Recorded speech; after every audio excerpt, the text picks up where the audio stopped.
Hi friends, theyre here.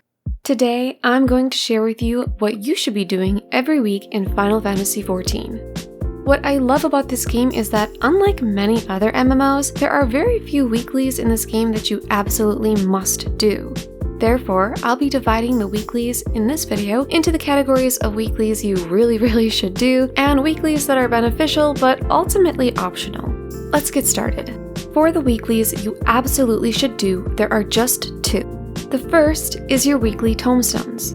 You'll notice that there's a certain type of Tomestone that you can only get 450 of every week, and these are the ones that I'm talking about.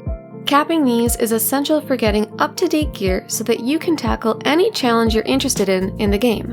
The second and last weekly you must do every week is to step into the last fight in the latest 8-man raid tier, so right now, P12. The reason for this is that these raids drop an item you need in order to get a Tomestone weapon, and you can only get one per week. When a patch first drops, it takes 7 of these to get the weapon, but eventually it gets lowered to 4. Since it already takes 7 weeks just to get one weapon, it's good to make sure you're doing this weekly so you don't have to wait any longer than that.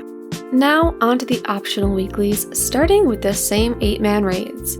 When these first drop, you can get 1 gear token per raid, totaling 4 tokens per week. This is a great way to gear up alt jobs or even your main job if you don't plan to shell out for crafted gear. You can combine these raid gear pieces with Tomestone gear pieces until you're able to get a full Tomestone set, or until you get Savage raid drops if you're a raider. Another type of raid that drops gear and tokens for useful items are the current 24-man raids. Though the gear in these does get outdated by new patches, eventually you will need the coins these drop in order to get augmentation items for Tomestone gear.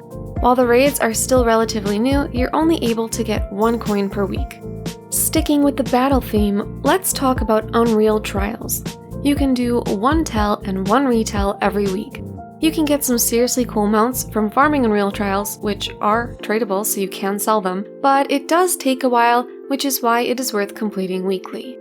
Next, I want to talk about Wondrous Tails. You technically have 2 weeks to complete Wondrous Tails, but you can get 1 book per week, so if you want to get a second book, you have to complete the first.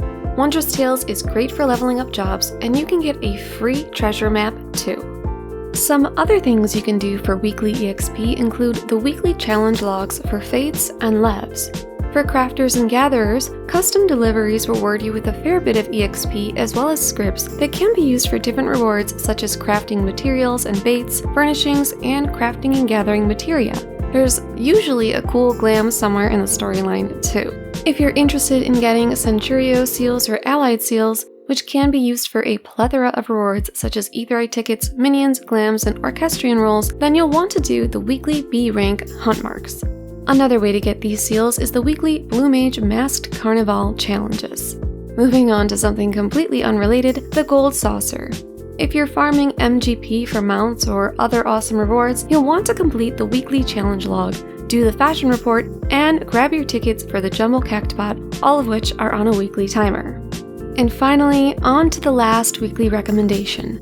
Send your Grand Company Squadron out on a priority mission. I love this one because you don't actually have to do anything but click a couple times to send them out on a mission. These missions bring back manuals with useful buffs, like a buff that increases spirit bonding.